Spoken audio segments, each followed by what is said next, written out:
It's time for the unofficial 40 from Soonerscoop.com. Featuring site publishers Carey Murdoch and Josh McQuistion, along with videographer Eddie Radosevich. It's the unofficial 40 on Soonerscoop.com.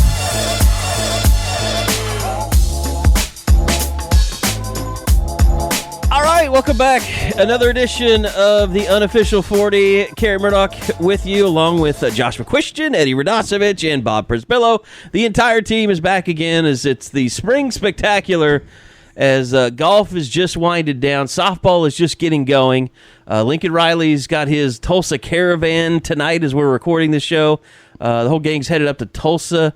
Bob and Eddie are going over to Owasso. I'm going to go up to the Caravan. Josh has been up in Oklahoma doing his spring tour along with Bob and Eddie. So we've got all kinds of stuff that's been going on. And welcome to the program, guys. Glad to have y'all back. Josh, good to have you. I know it's the oppressive time of year. We were just looking at the weather to see exactly what it was going to be like moving forward, if there's going to be any rain for the Women's College World Series. And I saw that, like, starting on Tuesday, it's going to be like 99 degrees for like a week and a half straight. It's got to be even worse in Houston. It is. Like I said, it's a weird year in Houston because usually it's not this hot. It's awful, but it's not this hot. And so now it's like 95 and with 177% humidity. So we're all just dying a little bit inside down here. But yeah, this is the one time of year where I actually kind of have a tan. So that's kind of the one little, silver lining in all this. Eddie is very surly today, which I appreciate. I don't know if it has anything to do with sleep schedule these days. How's that coming? Lack thereof. How's that coming? It's good. Try and get in bed early. Are you 2 weeks in or 3 weeks in now? Like 2.5, I guess, would be the technical. So it's did you get Memorial Day off? Right. And that was nice? Yeah, it was great. You've been up to Karsten Creek quite a bit. Mm-hmm. Yeah, I went over the last couple of days. Well, I went up there once. I went up there on the day of the quarterfinals and semifinals. Did you even get there by the time it was over for OU? Yeah, I walked probably like the last 8 holes with the OU group. So but you were saying it kind of sucked being there. Like it would have been like better to watch it on television. And it's even worse than the Masters because you can only really stay on one hole. So you can't really follow the groups and you can't really follow the actual tournament. So Golf Channel did a really good job about it. I know people wanted to see OU the entire time, but the cameras aren't there just to follow your team. Sorry about that. There's 8 other teams, especially when they're getting their ass kicked. So it was good. OSU is extremely good. They might be one of the better golf teams ever put together. Well, it helps when you're on your home course. It helped them, but I don't think it would have mattered on any course. Like they had guys, the Nick Heinen kid and the Hayden Wood kid are their 6 and 7 guys. They'd be number 1 or number 2s at just about every golf school in the country. So the Michael Wolf kid or Matthew Wolf is going to be a big deal. OU,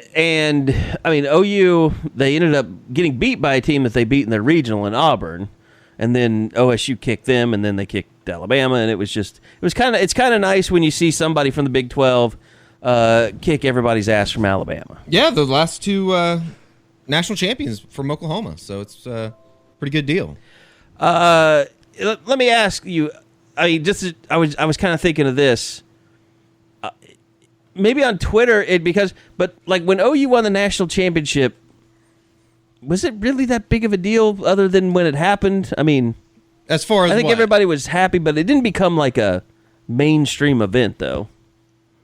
I mean, the Golf Channel's done a really good deal with the Driven thing. Yeah, Harvest. They've done as much as they can to publicize golf, I think. Yeah. Possible. When OU won 2 years ago, or 2 years ago, they were in the middle of nowhere, Illinois, too. So there really was, it was kind of an off the beaten area, and you didn't have, Illinois wasn't in the final, obviously. What was weird is, so the Caravan, we're going to cover that tonight, and I'll have coverage of that on the website on Soonerscoop.com. But last year, OU was actually winning the national championship while they were having the Caravan. Literally 1 year ago today. Yeah, and it was the 31st last year. Right. So the national championship was a day later. It wound up than it was this year. No. The Caravan is a day later. It was a Wednesday. No, the Caravan was on the 31st. I'm saying the 31st is the date. I don't know, Wednesday, Tuesday, Thursday. I don't. Today's the 31st. So yeah, but I looked up like the news print. I mean, I looked up the news stories and stuff, and it was the 31st. And I was shuffling through my photos, and I had a photo of Bob, sitting there watching it on his phone because, like, we were sitting there in a room, and then we got moved. We were interviewing Bob because he didn't want to leave. He wanted to watch the tournament. Yes. So we were interviewing him as the tournament was going on, and then the live feed froze or it went down. Exactly. And then Bob was watching it on his phone, and then nobody actually saw it the moment it happened. And then Bob was huddled around Mike Houck's phone watching the replay to see Dalkey hit in the winning putt or whatever it was. And it was a weird night. But it's all, that's the start of the Women's College World Series is tonight. And OU plays it, they'll play before, and they'll wrap up even before the Caravan starts. But it's always when OU's doing well in spring sports, the Tulsa Caravan's always kind of a cluster. Yeah, they always bring it at the same time. Yeah, if you remember last year, we got to talk to, I believe, KJ Kindler and Lon Kruger in a separate room, but then Bob wanted to watch golf. So we had to go to another room. So you're coming. You guys got to go in here. You want to talk to Bob? Well, everybody wanted to watch golf, but then we were interrupted by the gymnastics coach. So for whatever reason. So everybody had to load up their camera gear. KJ Kindler's a very attractive woman. So that they had set up in the other room and had to bring it into the other room, and then the live feed froze, and you had to watch it on the phone. Interesting. So then tonight marks the first time that Lincoln Riley will ever do the Tulsa Caravan. I think this is the last first for Lincoln Riley. It's got to be, right? The last first summer Caravan? camp, I guess, will be running his own summer camp. Will be Saturday the first. Nobody gives a damn about. It's weird because they're not putting on pads and they're having two camps and they're separate days from each other. We should set this out for the listeners. If you're a junior or senior and you're attending the Lincoln Riley camp, you're probably a loser. Your kid probably sucks at football. Well, he should have gotten an offer by now if he's good, is what you're saying. Right. Don't go to the Lincoln. Don't go to any camp this summer if you're going into your senior year and you haven't already been recruiting, thinking that you're gonna. If you're a junior, you're not a loser. If you're getting ready to be a junior, you're not a loser. You might still be a loser. You might be, but that doesn't mean officially you are. Yeah, we'll wait until the season when you're probably playing JV ball, and then that's when we can tell you that you're a loser. There are rare exceptions, and Bray Walker was one of them because he was committed in November 2015. He still did the padded camps at OU the next 2 years because he said, any opportunity to work with Bill Beatenbow before I get to Norman, I will take advantage of. I kind of think Bray Walker's going to be really good now. Overachiever. No, I think that's admirable, Eddie. I think that means he's going to be really good. No, that means his dad probably made him go. If you're that big, can your dad really make you do anything? You're living under his roof, probably. Right? What's funny is Corwin is not that tall when you look at Bray. You're like, because he's always with him on recruit when he came in on recruiting visits, and it was noticeable how much taller Bray was than his dad. Bray is a gift of a human as far as size. He's massive, just a monster of a human. I do remember when he came to the elite camp, and they were having him run 40s. He's kind of he's a little bit like Orlando Brown. He does not shine when you ask him to just run fast. Which maybe gives me some hope for Bray Walker now that Orlando Brown showed that he doesn't run in a straight line very well. So anyway, Josh, give us an update kind of on the camp schedule moving forward before we get into kind of the spring tour and things like that. But Saturday, I know, is Lincoln's first foray into the head coach of Oklahoma having his own camps. Did we lose Josh, or did Josh put himself on mute? I do think Friday they'll be in St. Louis at Lindenwood. I'll have to double check on that, but yeah, it's gonna be a little crazy how they're doing it this year. Hello. There you are. I don't know what the deal was. I literally, for once, I didn't do anything. It was not my fault. It was a faulty equipment. Damn it. Anyway, Thought maybe you had to go take a dump or something. No, I wish, you guys know me. I'll own anything stupid that I do, but that was, everything was plugged. I wasn't muted. I don't know. Somebody just didn't want to hear me talk, so that's fine. I understand. But, yeah, like Bob said, you've got St. Louis to start with, and Oklahoma, as you mentioned, will have their on-campus event, which we've talked about. That's not the deal it used to be with Oklahoma doing all these regional events and getting out and seeing, they're going to the players rather than making the players come to them. Next week will be the Denton, the North Texas camp, which I'll be at. That'll be on Friday, I believe. I'll have to check my math on that. And then earlier in the week, they'll also be in Houston, which obviously I'll be at as well. So, I mean, you'll get a chance to see OU get around some guys. I'm still kind of working to verify if guys like Marcus Stripling will show up in Houston. Like you guys were discussing, I don't really expect a guy like Stripling to work out, but you'll see some 2020, 2021 guys that are either, new to the offer list or hoping to get an offer that'll go. And I guarantee at that Houston and that Dallas camp, you'll see at least 2 or 3 new offers pop up. It gets really weird because every time I start seeing like a 2020 on my notifications or something, and I've had friends that want to talk politics too much, I'm like, I don't want to hear about the election. It's like, oh, damn, it's a recruit. 2020 is my 20th anniversary, so that's a harsh reality coming down the pipe for me. You mean 20th anniversary covering recruiting? Sorry, not 20th. Yeah, 20th reunion, 20-year high school. So, yeah, that's like... Well, you're good. You still got hair. You're not too fat. I mean... Yeah, no. You got you got a wife and 2 kids. Yeah. You'll be the hero of your class probably because you went to a cesspool of a high school. Ouch. Wow. Yeah, you might be the only guy that's alive. That is now. See, Eddie, I expect the talk, because we know what's happened to North since Eddie left, and it's not pretty. And I understand there's a lot of bitterness. West is having a bit of a renaissance, but Duncan cannot throw stones.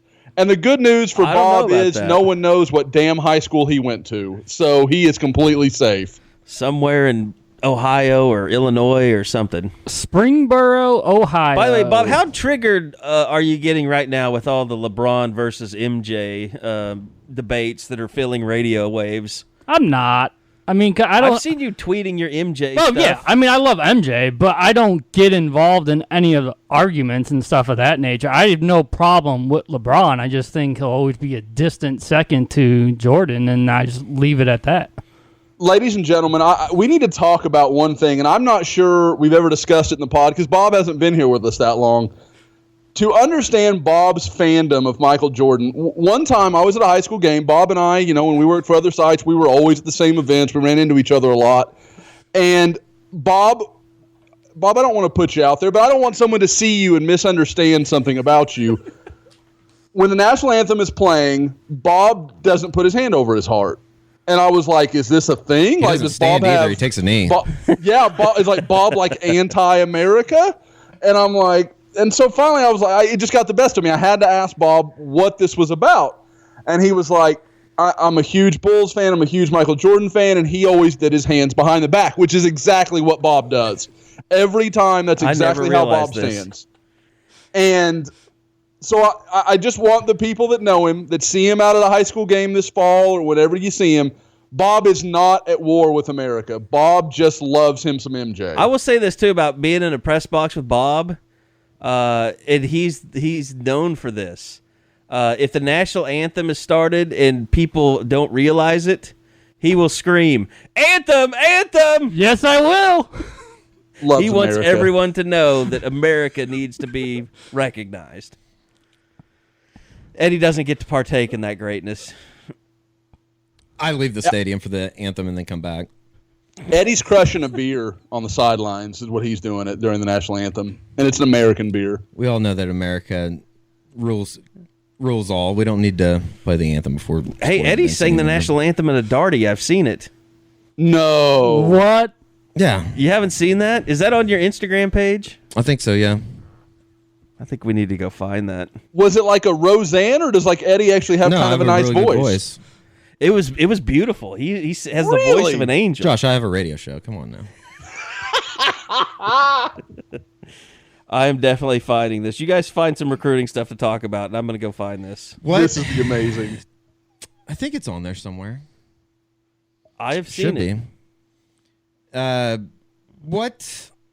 Where do we want to go with this? I guess, Josh, Bob, we could even start with you. You've talked to a bunch of guys. You both have been catching up with guys this week, just as far as guys are going to start trickulating back into Norman, the 2018 class, particularly. I think probably the biggest news throughout the week was confirming that Michael Thompson had qualified and was good to go to come in the summer. Right. I mean, that was the one everyone had questions about, and that was the one when he committed. They're like, well, okay, we're excited, but we don't know if he's going to make it, so we'll temper that excitement just a bit. And I was able to catch up with Thompson yesterday. He confirmed he'll be showing up Sunday, just as well as a lot of the other signees. I've been able to get in touch with 10 of them so far. The only two haven't been able to connect with just yet. Tramonda Moore, obviously no surprise there. And I have a theory about quarterback Tanner Mordecai. Those are the two I'm still waiting. Can I To be fair, that? you connected with Tanner Mordecai. Shh. I mean, Bob, we don't have to hide around these things, Bob. I just want you can be out there with it. All right, I did connect with Tanner Mordecai. He just said he did not have any time to talk. Probably running around having to stay away from Parrish Cobb, trying to rob him all over Waco. That'll keep you on the run. I would think that, can you imagine, like, that's his first thing? Thank God I got away from Parrish Cobb. Dodging bullets. Hey, give me your scholarship. La Vega and Midway would make you think Waco's a bigger town than it is. That's two very different worlds. I haven't been to, but I've been around the Midway students and coaches at a semifinal game. A very nice school, I could say. Yep. Can't confirm. Midway, for those that don't know, very kind of, I would say, like a Bixby kind of feel to it, kind of that similar size of school, similar. Well, I mean, it's bigger school, but just kind of that feel. Correct. Khalil Houghton's a nice representation. Yeah, Midway kid. Yeah. Yep. Another Midway kid. Is there anybody that surprised you talking about, and Carey, we'll come back and circle back around because you said you have a theory on Moore. A theory on Tramonda Moore? Yes, I do. All right, we'll circle back around. I guess Kendarius Taylor, I mean, he's kind of a guy that I feel like has never really gotten his due in the 2018 class just because he's kind of off the beaten path in Memphis. He's actually going to be rooming with Tanner Mordecai, correct? Yes, he said, that when he got to the Champ U barbecue, the two guys he hit it off with was Tanner Mordecai and Patrick Fields, and you hear Patrick Fields' name a lot when it comes to that. But in terms of Mordecai, he even admitted that Tanner's very quiet, doesn't talk to many people, and so I thought it was kind of curious that he wants to be his roommate, but he's like, you know what? We got along well. We opened up to each other at that event, and I want to get to know my quarterback. Receiver should always know his quarterback and get along with him, figure out his personality, things of that nature. And Taylor, he was out, had that pelvis injury that kind of set him back a bit for his senior season, but he said that sort of changed his outlook on the game of football, and I'm going to write about that here later in the summer, that once he came back from that injury, he was a totally different player. And if you look at his numbers, they were just incredible. And you sort of wonder how this kid wasn't such a big-time national recruit this entire time. I mean, it's not like Memphis is, just a hole in the wall. You don't know how to get there. You don't know how to watch those type of kids. But, I mean, the numbers he put up had OU fans very excited about what's coming here. It's definitely a town that Elvis wanted to get out of. I will say that. I found it. Darty. National It was anthem. It was a master's party. Yeah. So it was a Marty? A Madarty? I guess, yeah. A Mastarty? Technically, yeah. So, this is what I hate about Instagram. There's no rewind button. Yeah, that sucks. You always got to go back Here we go, though. I think maybe. and reset it. I think maybe we got it here. Damn it! Why is Siri bothering me? Okay.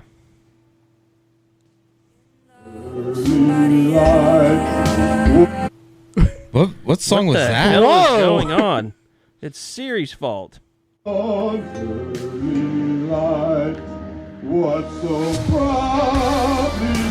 What's that music? I don't know.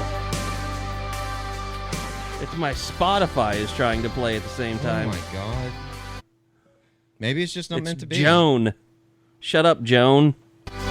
Shut up, Joan. Joan Jett, is that who that is? No, it's just a band called Joan. Oh. That's what I was playing when I was driving home this morning.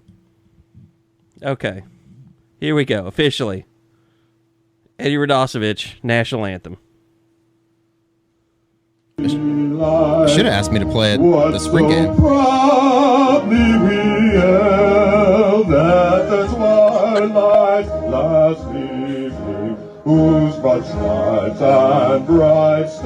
Very professional.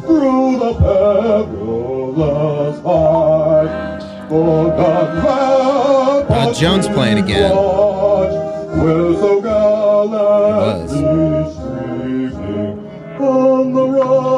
There's more music being played behind it. Son of a bitch. This iPhone What sucks. a fucking disaster of an experiment. It's because I have to use my damn iPhone. I guess it just wasn't meant to be. You can check it out. I think people Follow got me the on gist of Instagram. it. You'll get the idea. I think people got the gist. And see, now Siri is wanting to help again. F you, Siri. I don't care if you're listening. So there you go. My theory is this on Tramonda Moore. Okay. I think I'm going to say that there is concern over Last Chance U, and he has been told, I don't know this is just a theory, that he's been told you can have your scholarship back after Last Chance U comes out. Like he's going to be involved in something bad on the show? Well, it's kind of like John Franklin III when he called his coach a dumb Oh, and it bleep. just comes out that just not a good dude. What if? We do know he gets hurt Yeah. because he misses the majority of the season. So they wouldn't keep following him. I don't think wouldn't that's a bad. I don't think that's a terrible. I don't know when theory, it comes but out. I don't know how they would. You can't just go and say we're taking your scholarship away, can you? It would be awesome if they did. It would just be an awesome. It would be an awesome. I mean, that's the thing. We storyline. don't know how Lincoln Riley operates in some of these. He's a pretty hardcore discipline guy, Right. from what we know so far. Yeah. He laid the hammer on Mayfield series. I meant more like Chris Robinson. Yeah. So what you're saying By the is way, he's and by the way, disciplined when it's not that. I called when it's bullshit. okay. I called bullshit on the Mayfield discipline too. I thought it was stupid Yeah. It was dumb to begin with. to suspend him because it was all about national pressure. Yeah. Exactly. That was appeasement. That wasn't, we really feel like he should be punished here.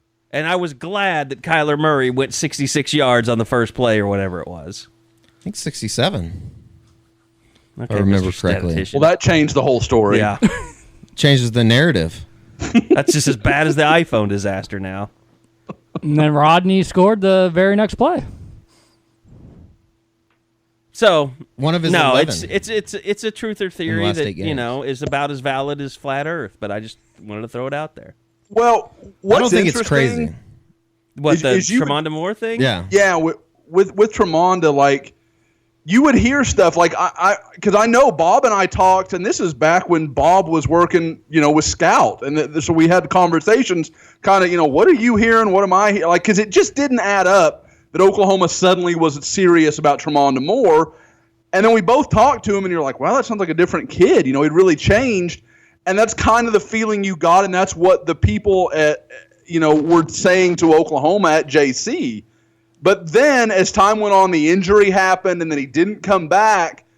That narrative started changing a little bit. Like you started hearing there were some people at the school that were suddenly not giving him the rave reviews they'd been giving him months before.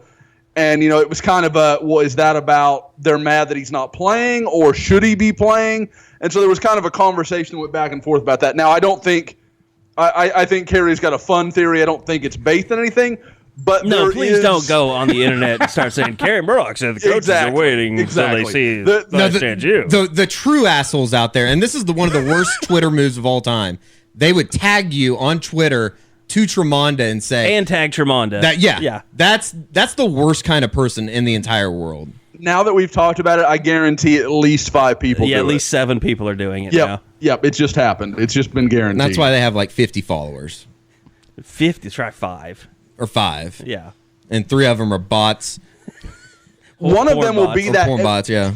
Does that KSU fan still show up that, like, will rail against Oklahoma? Like, he'll bring up all kinds of random weird stuff. Like, he once, like, argued with me about Oklahoma being dirty, and one of his arguments related to Brian Bosworth. I'm like, dude, he hadn't been there in 30 years. Like, why don't you that let culture that go? is long gone.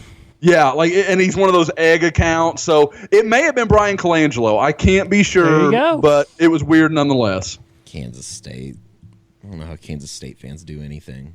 But yeah, you have no trash to talk. Echoing Josh's point, Tramonda did feel like a different dude whenever you talk to him in the last 12 months. A lot more mature, a lot more like, hey, I realized I messed up in high school, but I'm not going to mess up this time around. He's been very open the last couple months about saying, yeah, I'm showing up to the spring game. Yeah, I'm showing up in June. It's just in this last week where I haven't been able to get in touch with him. And again, because of his cell phone situation, which is very strange, where he doesn't have a working number but can do FaceTime audio, it is a lot tougher to get in touch with him if he's not constantly on Twitter. Man, what kind of ratchet plan is that? How do you sign up for that cell phone plan? I believe that's a pawn I didn't shop. pay my bill last month plan. Oh, yeah, I can see that. It's like he needs a Wi-Fi connection, and then he does a FaceTime audio. But if you actually call... it means he has an iPhone, but yeah, he doesn't have a cell plan. Probably. Yeah, his plan's not open. Yep. Okay, one of the things Tramonda's going to end up being an All-American. We're all going to regret everything that we just said. He's going to grow up as one of those guys like, I don't speak to Sooner Scoop. That's fine. Okay, so I'll take my chances. Here's one thing that really stood out to me, Bob, about your reporting so far on guys coming into camp was Jordan Kelley being 325, which I haven't seen him. But I imagine 325 is not exactly great weight that he's put on. Oh, that's what he was at the end of high school. Right. At the end of the high school season. Uh-huh. Now he's 300. Okay. And looking to get to 295 by this weekend. Okay. And he said he was going to do it. He's like, I got to lose 5 more pounds. They told me to be 295. I got 4 or 5 more days to get to 295, and I'm going to do it. But if he's 295, I mean, I can't believe he was 325 at the end of his high school. So he's saying at the end of the playoffs, he was 325. Yeah, and Bray Walker said he was 350. I mean, these kids just put on the weight once the season Kelly's started. Carrying that weight well then. I mean, I don't know why you'd want him at 295. He looks pretty good to me. I think maybe if he really was 325. I think maybe they're not sure he's a nose guard, a true nose guard, and if not, he might be more like a 3. They're gonna need to find another spot for him where he fits in perfectly. And if they're going to play Gallimore at the nose, they're going to need somebody else to kind of fill his spot at the 3. Yep. So I think they want to give that versatility as wait a minute, what is he going to be when he gets here? Well, and that's one thing that I'll talk to Lincoln about, just kind of what they want to do when they get these guys in terms of Benny Wiley, because this will be, I don't know. I wonder what it was like last year, if it was just so chaotic and everything. But now he's got ownership of the program. He's got his plan in place. He knows what he wants to do. He's got young guys like, heck, I thought it was pretty cool seeing Buki and Jordan Parker working together out in California. But, I mean, they've got a bunch of guys on this team that, when they're not here, they're working somewhere else. I mean, that's kind of become... We can gripe all we want about the culture of kids, and they don't communicate anymore, and they are prone to all these trainers / street agents and 7-on-7 stuff. one thing these kids do that's a bonus that maybe you didn't see in the past is they work out all the time. It could be just a product, too, of just where the talent level is. Because if you aren't working, the other guy is, and you're not going to play on Saturday if you don't. Yeah. I don't think that – I think it's going to be a pretty – I don't think the days of, a strength coach chasing a kid off in the offseason are over with. There will be outliers, I would think, that – we'll just say it. There will be pussies that come through. But you gotta weed those kids out. Yeah. And I have every Hopefully confidence. you don't sign them in the first place. You know it. No. But, if a kid's so talented, you're going to sign him regardless and just hope you can turn him around. Yeah. And, I think that it would be interesting. I guess we'll know more here in the next couple months when it really gets going. But I think that so far so good with Benny Wiley. I think everybody has kind of taken to him. I know Gallimore really loved him when we were able to talk with him during the it seemed spring. like he was really for him. It had been like he had turned a corner. A marriage almost. made in heaven almost. And Josh, the last person we run off, you think it was John Michael McGee? Wow. Yeah. Off the top of my head, that would you sound count? right. What's his name? The receiver from 2 years ago from Houston. Adrian Hardy. Yeah, he wasn't really ever here though. But he was run off before he ever stepped foot on campus. Yeah. I remember I DM'd with him, and he ended up at Louisiana Tech, right? Yeah. Do you think the facts just went back to him, like they just sent it right back? They're like, thanks, we don't need that. They've made it very clear that he did not have a shot of playing at Oklahoma, and that was I think that was kind of one of Lincoln, and maybe it was Dennis Simmons. Maybe it was them coming in and say, look, we don't want this kid. Like, there's no way he can help us. But I asked Lincoln on signing day about him, about how he was like the most under the radar, and Lincoln said, that's good. We hope he stayed that way because we think we got something special in him. I remember asking specifically about Hardy because none of us knew why he was part of that class, and then a couple months later. But he'd been there for like a month, though. No, that's the next year. Oh, is that the next year? Mm-hmm. Okay. But we all know the signing day stuff is just, it's. I'll never get over the year Bob told us the linebacker numbers were right where they wanted them, and they had like 5 scholarship linebackers. Yeah. I'm like, no, that's not true. Probably my question too. Yeah, I get it. You're supposed to. Sir, you're starting like a 5'10" white guy. I don't believe that to be accurate. Bob, you just made it through last season with Caleb Gastelum. I don't think we're living in the same universe right now. Mm-hmm. That was the. I think that might have been the birth of the love, the hate relationship with Tim Kish for the board. Oh, I think it was solidified before Jacob Phillips, and then that just put the final nail in the coffin.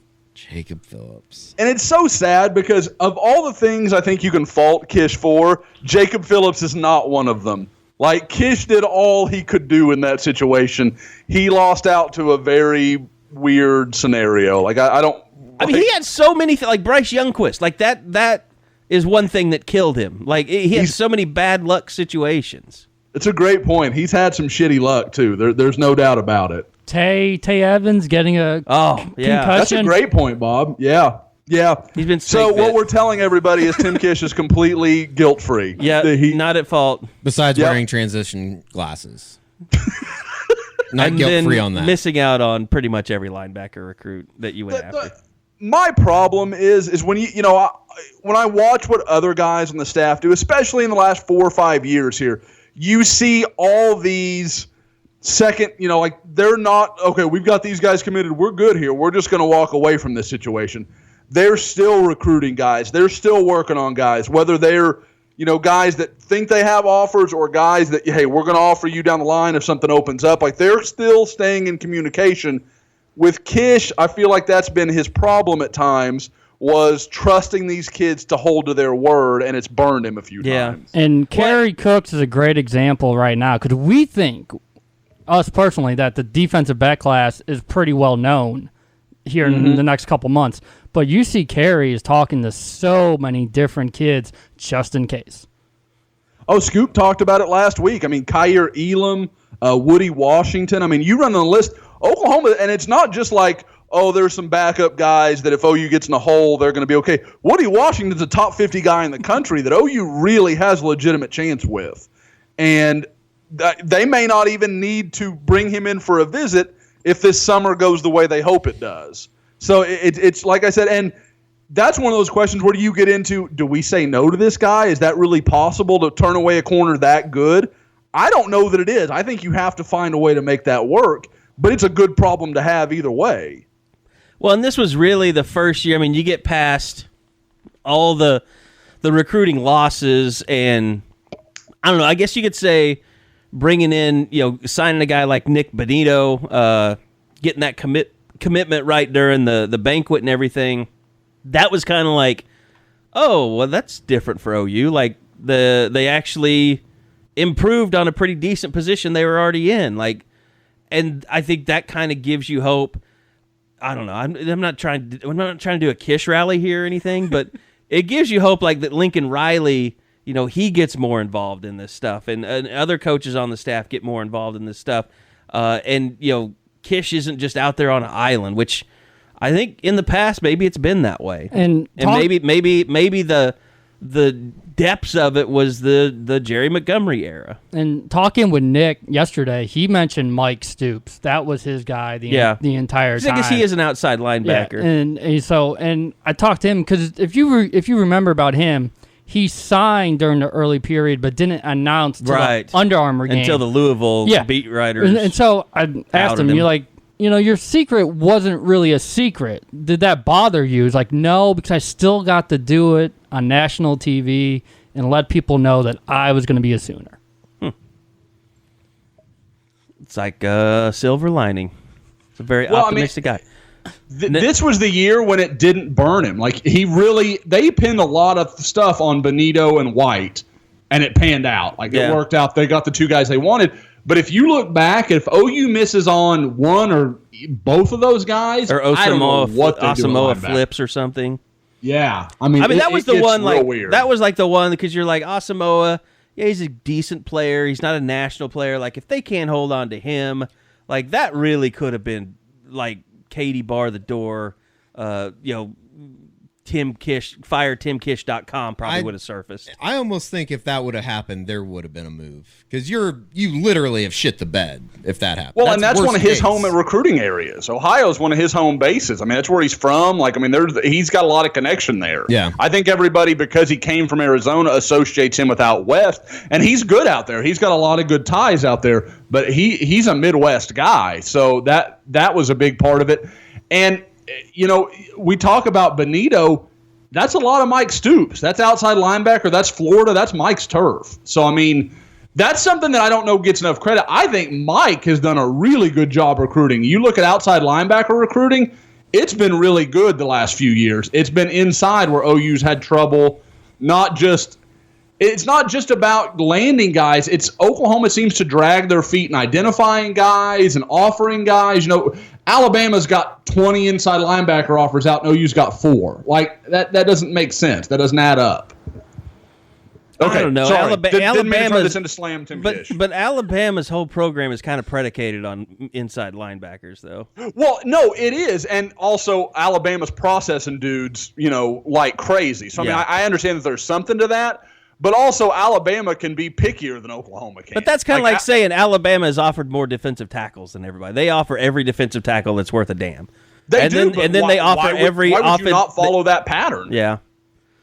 No, but I think at Oklahoma, let's face it, you're looking for a different type of inside linebacker than you are at Alabama. Sure. I mean, there's no doubt about it. I mean, it's a different guy, but and some would say they should be offering more safeties to switch him to linebacker. Yeah. Jelani Williams is a good example. I mean, he's not going to end up at OU, but to me, that kid ends up at linebacker in the Big 12. Okay, so all you guys went on the Oklahoma spring tour. Bob, let's start with you, kind of what your impressions were where you went. I know there was kind of some ups and downs with scheduling and practices and getting canceled. And we did get by to see Millwood at one point, right? Or no? Yeah. Josh and I did. Okay.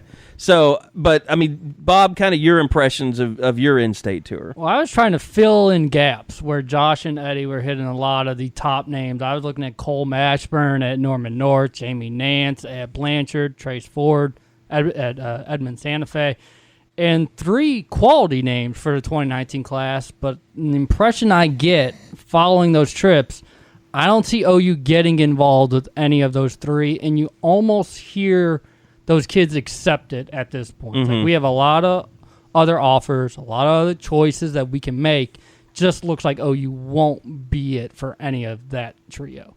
Which might tell you how well things are going for Oklahoma, if anything. Because I think 5 years ago, I think Cole Mashburn's probably a guy that gets an offer. Trace Ford's probably a guy that gets an offer.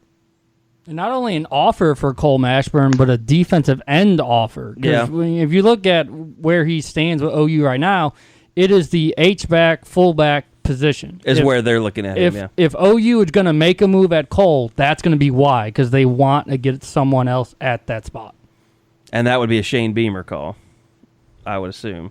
And that's probably, if everything works out, you probably wait a year and then offer the Brendan Walker kid from McGinnis. Yes. Yeah, for the 2020 class. And that's the thing with Cole. When I talk to him, he's still talking to Thibodeau.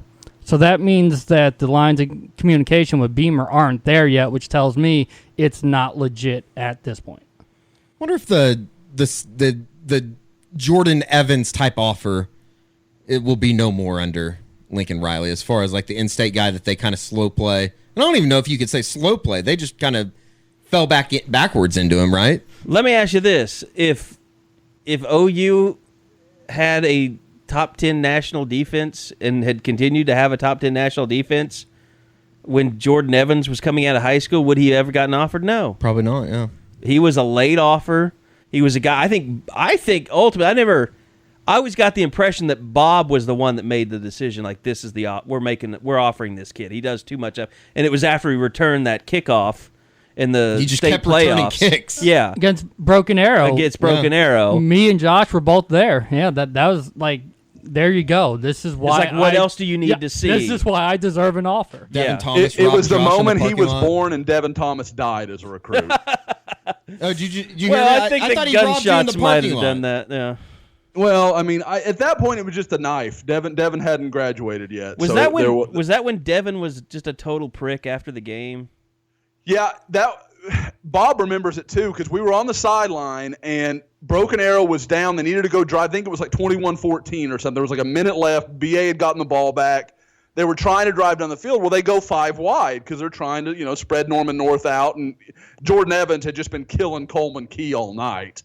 And so they try to spread Norman North out and go with some quick hitter stuff. Well, of course, Devin Thomas comes off the field in that scenario. And he literally walks away, takes his helmet, takes his shoulder pads off, and sits about 30 yards down the field from the rest of his team. And you're like, quality kid. If I'm a coach, I'm offering him after that. Well, and that's when, like, I remember talking to some of the people at BA, and they're like, no, he's a really good kid. And I'm like, you're lying to me. You are literally just lying to my face, because you saw that too, even if you didn't know all the other crap you know about him. It's a good thing Urban Meyer wasn't there that game. I always saw him wearing orange, just not that color orange. The prison cat. Well, I mean, I always thought he was going to play at McAllister. He's going to be like the new, Burt Reynolds. He's going to run the prison. No, he's totally Nelly. Actually, I think he's out. He's probably going to come shoot all of us. Yeah, probably. There's a possibility. Devin, you don't know where I Parker live. to protect us. You missed that. Nobody at the DMV give Devin any of my information. That's not going to be cool. Okay, so Josh, Eddie, since you guys got to see the big boys, what were your biggest impressions from the spring tour? They good, I think, would be the best way to summarize it. The day we were out there, Alabama offered Marcus Major, and we were able to catch up with him afterwards. And Josh, I just from listening to the interview and shooting the interview and standing there with you, it's definitely something I think that gives him at least something to think about over the next couple months or whenever he wants to make a decision, whether it be before the start of his senior year or whenever. It was definitely one that I think, it almost like an Alabama offer nowadays just solidifies you as a guy like, okay, I can go win a national championship almost in some people's minds. Stamp certified grade. Yeah, it almost means more than a star ranking in some ways. Oh, I don't think there's any doubt that Alabama offers like a status symbol. You know, like, because these guys will get into it on Twitter all the time. You know, like, who are you, man? I got an Alabama offer. Oh, okay, cool. It just kind of ends the argument. You're a dude.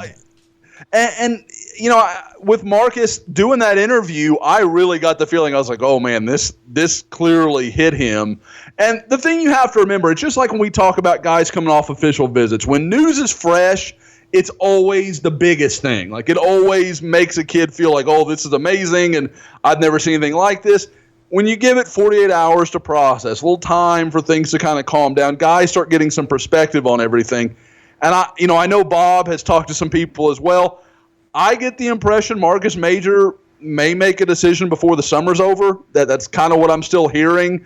And I still feel pretty good about where Oklahoma is. I don't think it's set in stone. I don't think it's definite. But I have gotten the impression, talking to some people, that there was a feeling of, why did this take so long from Alabama? Because, it's not just about, he got the Alabama offer and that's great. They'd offered his teammate almost a month before. Well, why were you so ready to go in on DeMarion but not me? And I think that maybe that caused some question in his mind. So we'll see. He may go visit Alabama, and if so, then things can change pretty rapidly. But I like where Oklahoma is for him right now. And that's sort of flipping the script, because usually it's like, oh, the Sooners took way too long to offer. Now they have to play the catch-up game. But give credit to Jay Boulware. He's been putting in that work for the last 3-4 months. Is it going to be enough to withhold the tide? I mean, that's what we'll find out here during the summer. I will add, Jay Boulware was out there the same day that we were out there. Let me throw this out at you. You talk about Alabama. It's obvious that they can, talk about Derrick Henry and Mark Ingram, and even though Terrence Richardson didn't do anything in the NFL, they can throw out their running back you thing. But let me ask you this: like Oklahoma, if you're recruiting against Alabama in that situation, can't you say, look at the Alabama running backs and look at the system they came out of, and look at our system where Adrian Peterson came out in a different era. Like, you can't be an Adrian Peterson running back anymore in the NFL. You can't be a guy that can't catch the ball out of the backfield or be on the field on third down. Whereas if you go to Alabama, you can still survive as an Adrian Peterson type back because of the type of offense that they run. But at Oklahoma, Samaje Perine had to be able to catch the ball, but he's an NFL back. Joe Mixon might be the best receiving running back I'll ever see in my lifetime. And should it go unnoticed that a guy like Alvin Kamara has to transfer to Tennessee to become an NFL back? I mean, you talk about him. He's with the Saints, right? Mm-hmm. Yep. Rookie of the year, wasn't he? He fits that offense really, really a lot better than Mark Ingram does. I mean, Derrick Henry, they didn't want to get rid of DeMarco Murray because he can't catch a football. I mean, out of a backfield. I mean, as big as he is and as powerful as he is, he's kind of like Adrian Peterson. You can only play him so many times. So if you're Oklahoma and you're looking at Mark, I mean, Jay Boulware's a smart guy. I'm assuming his sales pitch is already there, saying those kind of things. But to me, like, that's the one real bonus that Oklahoma has over, somebody that's looking at Alabama. Unless you're just saying, well, I'll develop anyway. Well, Alvin Kamara had to go to Tennessee to develop into an NFL back. And Oklahoma has proven that they use backs a certain way. Rodney Anderson catches the ball out of the backfield. I mean, they develop you now to be an NFL back more, I think, than any other program can claim to do in all of football. I mean, Saquon Barkley's a freak, too. I mean, they threw him the ball a lot. He just naturally, they had to because he was their best player, and they wanted to get him the ball. They were just being smart about it. But I don't know if there's another program out there like Oklahoma that develops running backs like they do right now. Georgia sent 2 pretty good ones. Sure. That's just off recent memory, though. But there's still an Alabama-type offense. Right. I mean, Sony Michel can catch the ball. Absolutely. I don't remember Nick Chubb really catching the ball a whole lot. Well, just look at the focus and the time that has been spent with Rodney Anderson. I mean, I don't think you could say that he had great hands coming out of high school. No. Right? Same thing with Kennedy Did we talk Brooks. about, didn't you say that he never had to do that in high school? Yeah, they handed him the ball a lot from what I saw. You don't have to there's catch no a doubt. Katie. Yeah, you don't have to catch a Katie. The only thing you're catching at Katie is a toss sweep. So, I mean, that's what's going to be. There are two little things I wanted to add. First, Marcus Major caught the ball really well at the Dallas Adidas camp. I thought that surprised me. He was a better receiver than I expected him to be. And I think that goes back to something that, frankly, at the time, I think I knew, but only kind of vaguely. And that's that he spent his first 2 years at Millwood as a receiver. He only moved to running back last year. So, that's kind of an interesting thing to think about. The other is what you were talking about, Carey, where Oklahoma will, obviously, like you said, Alabama's going to run power I, but also Alabama wants to have one back that is their guy. Derrick Henry, we're going to run him 250, 300 times. Yeah. We're going to run him into the ground. As to where OU has really gone to that model of we're going to mix it up. We're going to use 2 or 3 backs in a game. And just go with whoever has the hot hand. At Millwood last week, and literally this had no connection. This conversation just kind of happened out of nowhere, and it's funny you brought this up, but we were talking to the coaches, and they were talking about how big they are up front. At Millwood's going to be 275, 280 up front at 2A, and I was like, well, I guess we can pencil Marcus in for about 2,500 yards this year. And coach was like, nah, we're going to pull him as much as we can. We want other guys to get carries. We're going to spread it around, blah, blah, blah. And part of that is Millwood's just so much better than almost everyone else they play. But part of that also is Marcus buying into that idea and fitting into that mold of, okay, we're going to have 15, 20 touches a game, and that's probably going to be about it. So that's not something Jay Boulware has to sell. That's something Marcus Major's already used to. I'm trying to think back. Was that kind of the reason that OU didn't see Bo Scarborough as a running back just because he wasn't a receiver? Yeah, I think Josh would be able to answer, but I think they questioned his running ability a little bit, just because he was so big and how fluid was he and all that stuff. I think there was some feeling that in the Big 12, Bo was going to be better as a linebacker than he was as a running back, and the problem with that always is sometimes I hear what I want to hear, and I think anybody that listens to the pod is on the board knows.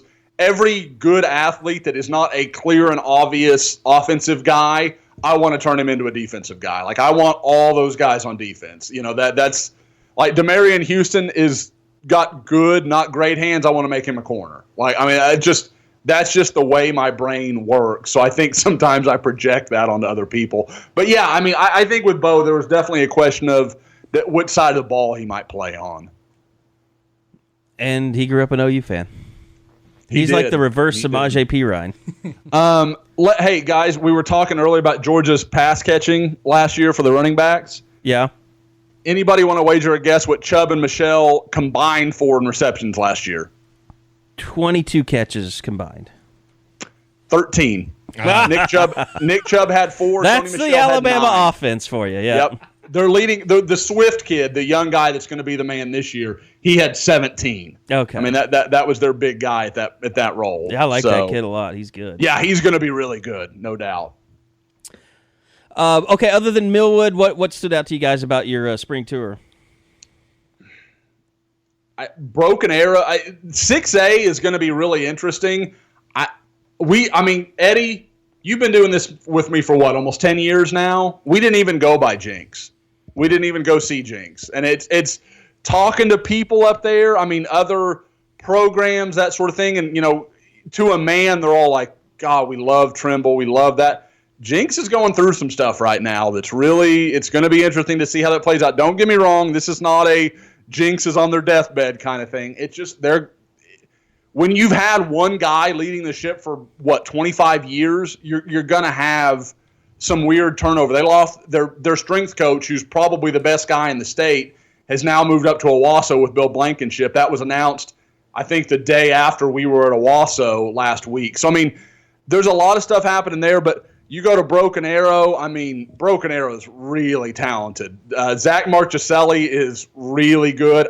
Andrew, I keep saying Raym. I've heard a rumor that it's Raym, so I need to get that verified with him, how I say his last name. That's but why I don't committed. care what you call him. That dude's a beast. And Eddie, I don't know if I told you, I hit him up that afternoon after we were there. I was like, man, you look great today. Really had a good day. There was some bad weather, so we didn't get to catch up with him after. We were trying to race over to Booker T and catch Dax Hill. And he was like, that might have been the worst day of practice I've had in my whole time at Broken Arrow. Like, and that's what he is. That's the kind of kid he is. He expects himself to play at a certain level. I thought he kicked butt all day, and he was so disappointed.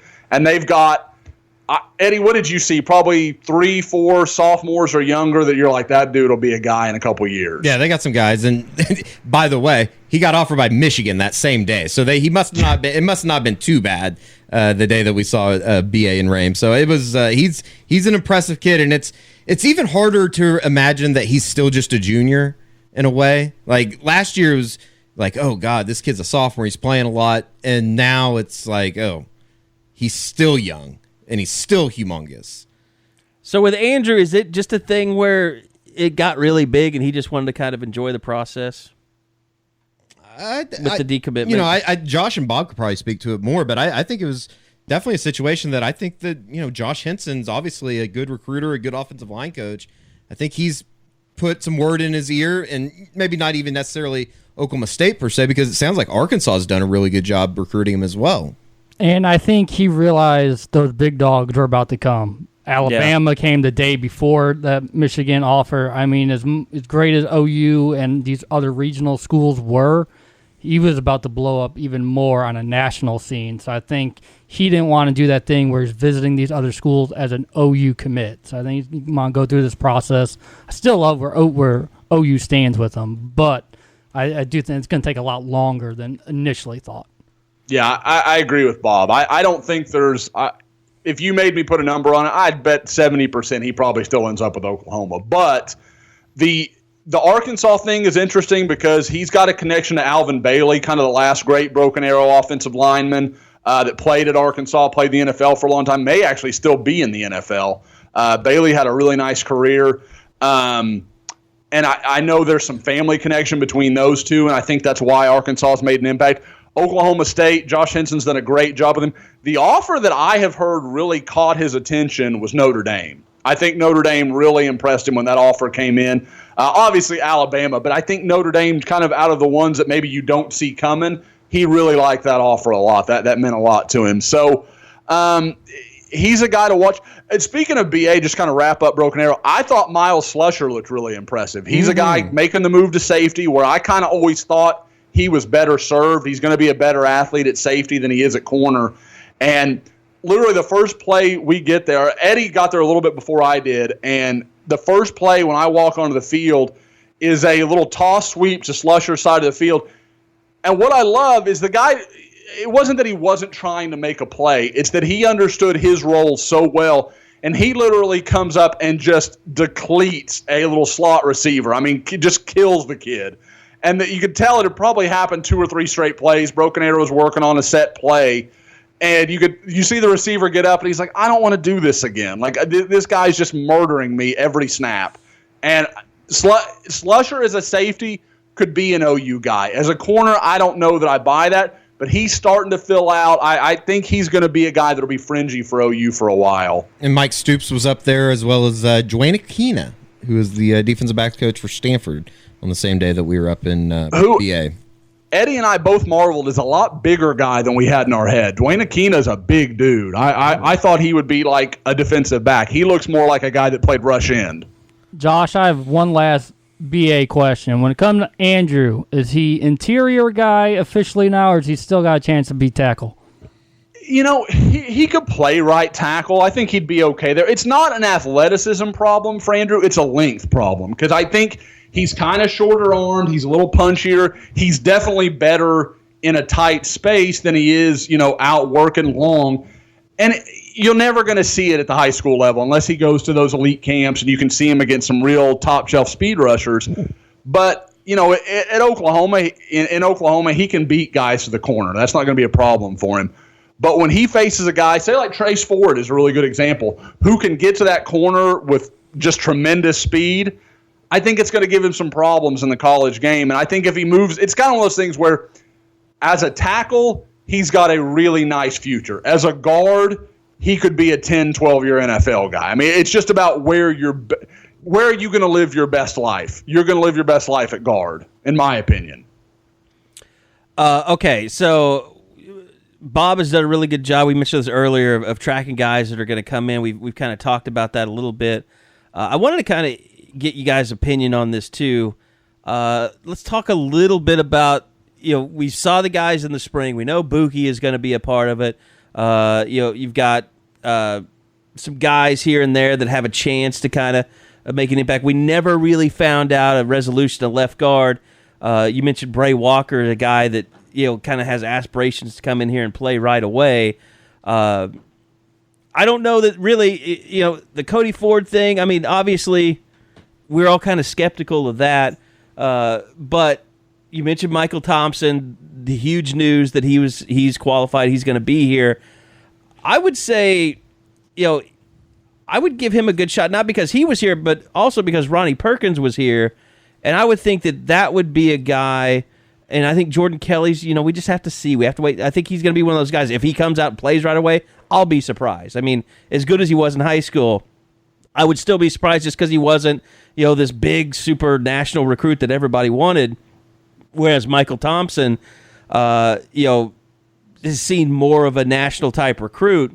But I got to think having a guy like Ronnie Perkins in here that he's friends with, that he knows, can keep him motivated, that they can work out together, they can work hard together, you can kind of get him to understand what it's all about and preparing for next year. But man, I mean, I would say Michael Thompson, I'd list him at number one as most critical. If you could get one of these guys to play early, that would be my top guy on the list. And receiver-wise, I mean, I'd rely on you guys kind of to tell me what you think could happen there, because obviously Marquise Brown is in it, CeeDee Lamb is in it.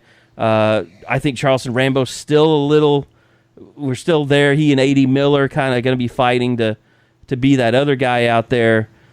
And then I think that Calcaterra is going to be a huge part of the offense. But any of those receivers you could see coming in and making a difference.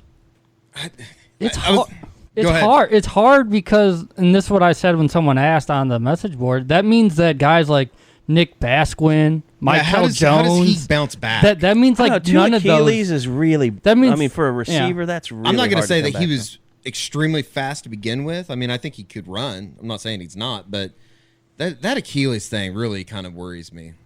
It's an injury that makes you a stiffer athlete after it happens.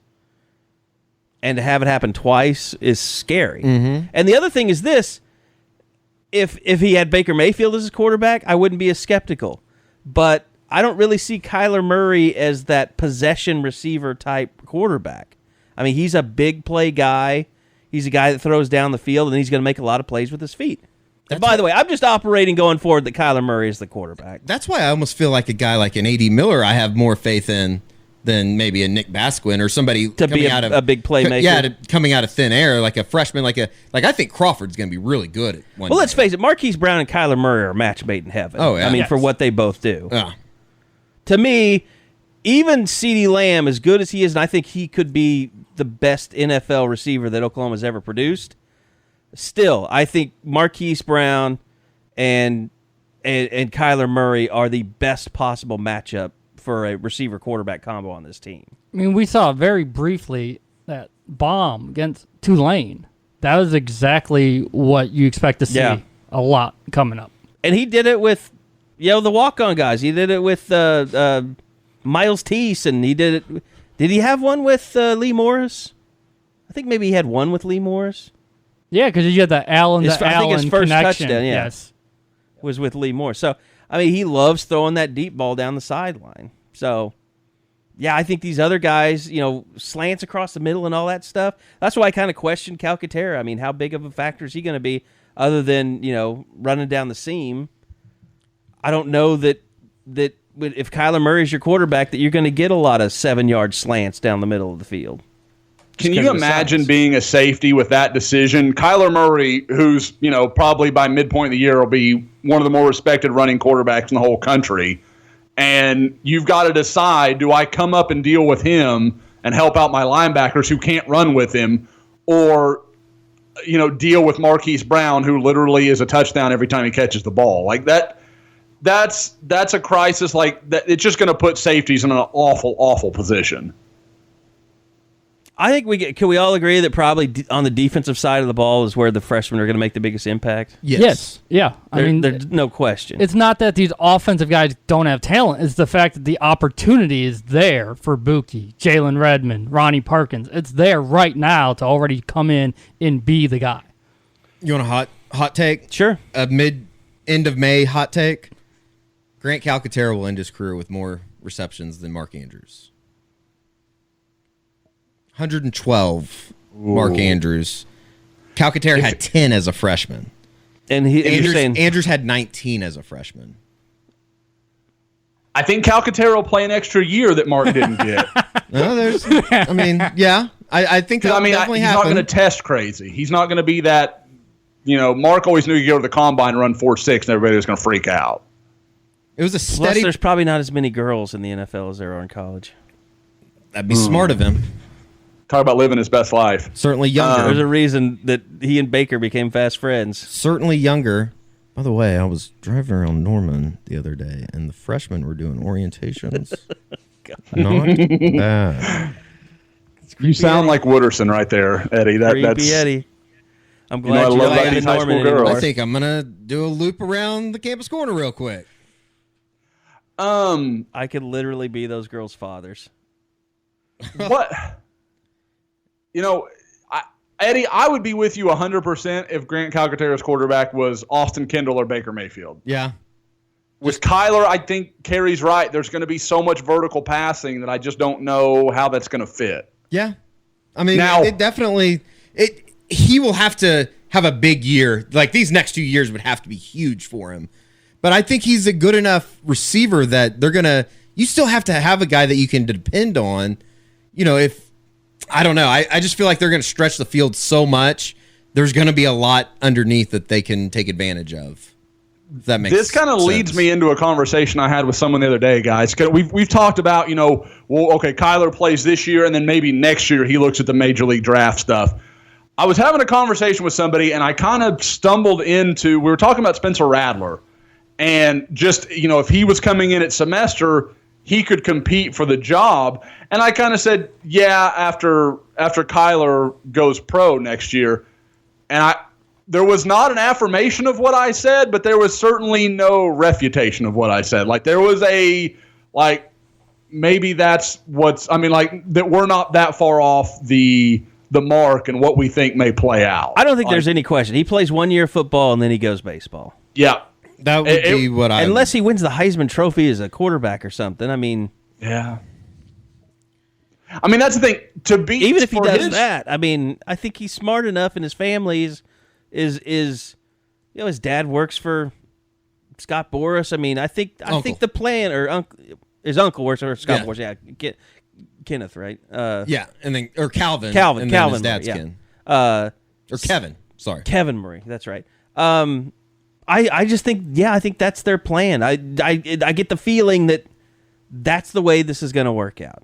That would be what I have been betting on for a while. And now Rattler is on record as saying that was the last time he was going to play basketball, right? Yes. When they won the state championship. So that's why we all assumed he was going to enroll in the middle of the year. And then he said, nope, I can't. I don't have the academic stuff all worked out to where that is possible. I wonder if I had heard some stuff find a way to get that done. I had heard some stuff that maybe that was born somewhat of the belief that there wasn't any need to make that rush because Kyler was going to have the job. So I'm very interested to see if maybe in 6 months that story is different. All of a sudden those credits start showing up and he can graduate. I'm not reporting it. This is kind of like Carey's Tramonda Moore theory. This is just something that makes a little sense Which to me. we reported as fact earlier. Conspiracy theory. It's a conspiracy. My Tramonda Moore thing is a conspiracy theory, okay? It's a truther. Okay, what would you call I'll what's a go one step truther farther theory? than Is it a Well, do you want a good one? Or not a good one, but do you want It's one? not about 9/11, is it? No, it's about Sandy Hook. No. Worse. No. No, I'm just using that as an example. No, you said it's about Sandy Hook. I'm not saying that's what it's about. I'm saying That's that's exactly what you said it was about. No, I'm saying that's what a truther. That's an example of a truther argument. No, I'm saying is a truther theory. Like you replace the word theory with something else if it's a truther deal. Theorem. Eddie, he's if giving me a more hard than time. like one person dies, it's probably not the truth or thing we're looking for. Yeah, I'd probably go with that. Especially if they're children. Yeah, I'd go with Yes, children's an absolute no-go. Oh, I'm not saying I say believe no. it. I'm just saying that it's out there. Thank you, Windows. Damn it, Carey. My Windows is still updating. It delayed the podcast for a day. It did 4 Windows updates yesterday because it lost our mixing board. So we know when we hit the road last week, you kind of you step back a little bit. Did you actually turn the computer on last week? I didn't do any recording. That was the thing. I turned the computer on because I have to watch my porn. So, but I didn't do any audio mixing whatsoever. Okay. Eddie, you don't deserve to hold that baseball bat, by the way. You need to put that down.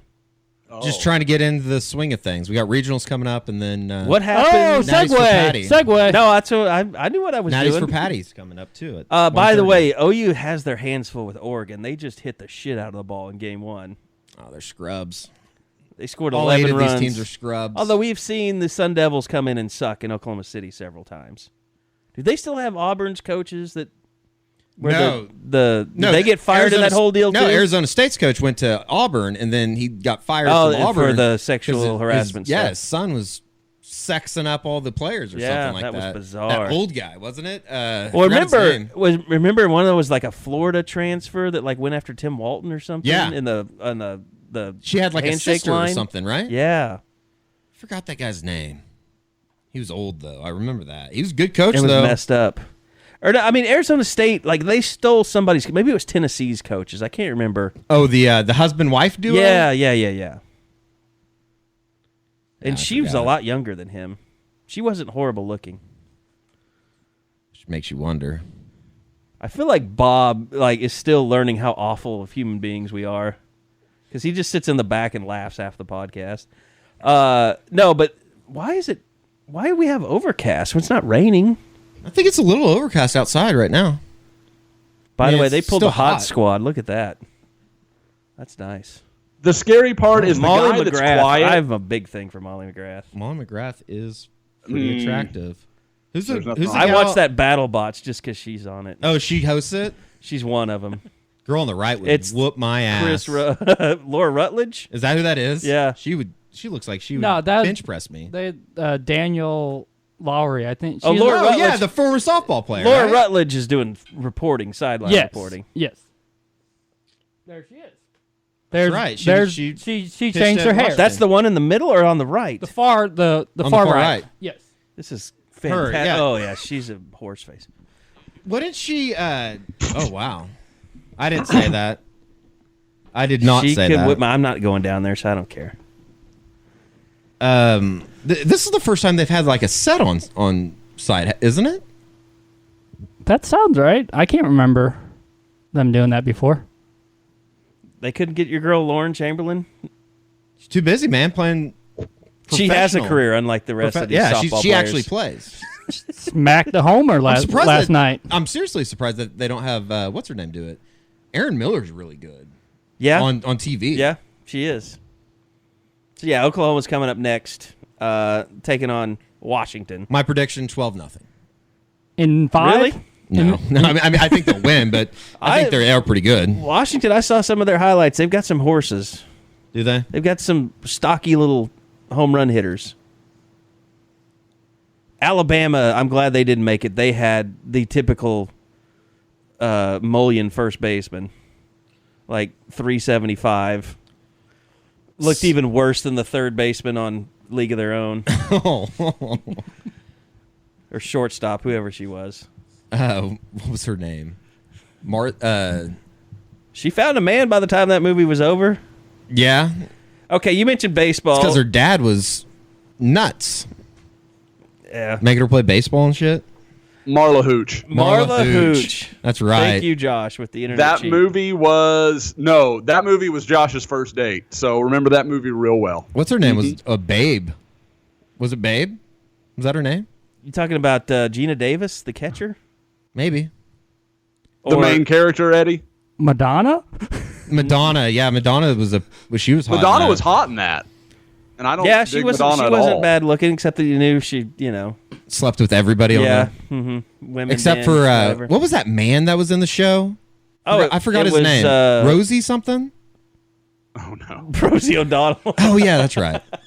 I thought you were talking about John Lovitz. She probably had the biggest dick on the cast. oh my god.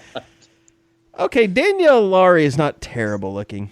Yeah, you need to apologize. She's actually married to, or she was dating when she played. I'm pretty She sure. just needs to take it easy on the eye mascara. I'm pretty sure she was dating or married to Jake Locker. The Is she from Washington? Yeah. Okay. That's who they were showing highlights of. Okay. Well, she's probably still married to him because he's a failure. All right, so Can't dispute that. That's fact. Big 12 tournament. You were there through thick and thin. Yeah. And it was bizarre because Steele Walker didn't play in it, and then Kyler Murray goes left down the with a Texas hamstring. game. They're both still touch and go at this point, from what I've heard. Yeah, I would say touch and go probably. I think day-to-day is the official term that Skip used yesterday. Toby Rowland just tweeted a video of Kyler Murray taking BP today. That is Thursday down in What does Tallahassee. Toby know? So, I mean, he looks like he's swinging the bat. Kyler Murray's a lot closer than Steele Walker is. Walker's still dealing with a bit of an abdomen issue. Oblique, I think, is that's bad. the correct or the exact thing. Pujols had that one year. That's from steroids. Oops. When did that Steele happen hasn't. with Steele? The Kansas game, last game of the Kansas game, the third game. He was The going worthless game when they had already lost the series. Yeah, he was turned to tracking a fly ball out and right and felt something pull. So it will be interesting. I would still say that Kyler Murray will play. If I had to take a wild guess, I would think that Steele Walker's going to give it a go. I mean, you lose 2 games, he's going to go to the major leagues next week. Yeah. With the draft starting on Monday, on June 4th. So it will be interesting, though. I mean, OU's regional is just tough. Mississippi State, who's had a really interesting year as far as firing their head coach when he resigned 2 weeks into the season. It's kind of been up and down. They have a lot of talent. Connor Pilkington actually roomed with Jake Irvin while they played for Team USA over the summer. Do you think that He's their starter. the baseball coach took the fall so they'd stop investigating the football program? No, I heard what happened was Cannizzaro, I think is his name. He was great on American Ninja He was Warrior. sexing a co-ed is what the hot rumor is. And, they have an interim coach, and kind of interesting to tie it back into the Big 12. Sounds like there's a really, really good chance that Jim Schlossnagle from TCU takes the Mississippi State job. Really?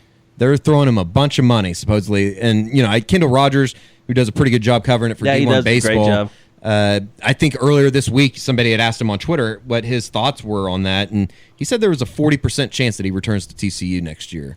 And wow. That sounds like he's trying to say TCU pony up. Pony up or put up or shut up. And the interesting angle to that Didn't too work is, so well for Sonny Galloway. Yeah, it didn't, especially in the SEC. Sometimes I guess the grass is always greener, but the other thing too is Kirk Sarloos, who is an assistant for Schlossnagle, is interviewing for the Rice job because Jim Graham is Finally retiring, huh? So there could be a lot of turnover down in Fort Worth over the next couple of weeks. That will be interesting to see. But back to Oklahoma, it's going to be tough. They ran out of pitching in the Big 12 tournament. We'll Too many see walks, we'll see what you get out of Jake Irvin. I think he'll probably go on Friday. Although I asked Skip yesterday about, he kind of made it famous at Texas for holding your number 1 guy out. Yeah. In the first game of regional, so you can have him in the second game. And I think that they'll end up going with Irvin, but I wouldn't be shocked if Wiles pitched tomorrow. So that would be interesting. It's going to be tough though. I would not expect them to get out of the weekend, especially if they don't have a healthy Walker and Murray. It'll be really, really tough. I wouldn't expect guys like Blake Brewster and Dominic DiRenzo and whoever to be getting a whole lot of base hits off of Connor Pilkington, who is a little comparable to Corey Bradford. And if anybody remembers what he did against Oklahoma in the Big 12 tournament, he struck out 12. So it will be interesting. But that is your Oklahoma baseball update. Not very positive from Eddie Radosevich. Well, I mean, I can't say that they're going to go down and win a regional because I don't think they are. So it'll be interesting though. Baseball's a strange game. I mean, it's you get good pitching, all of a sudden you're right in it. I mean, we talked with Skip yesterday. Teams get really hot for no reason whatsoever, especially in college. Yeah. I mean, look at what Oklahoma State did. They ran it all the way into a little bit different scenario, but they were the 8th seed last year and won the Big 12 tournament. Yeah, how amazing that they and OU both end up a 3 seed in the regional. Yeah. And both in they Florida. were 1 game away from winning the Big 12. Oh, they win 1 game in Stillwater. There's an outside chance they would have hosted this weekend. Wow. Because they would have won the league. Yeah. And that sends Texas on the road. A&M probably is playing somewhere else. I mean, there's so many different scenarios that could have gone down. But I guess here we are, so it'll be interesting. All right, so busy schedule of camps coming up.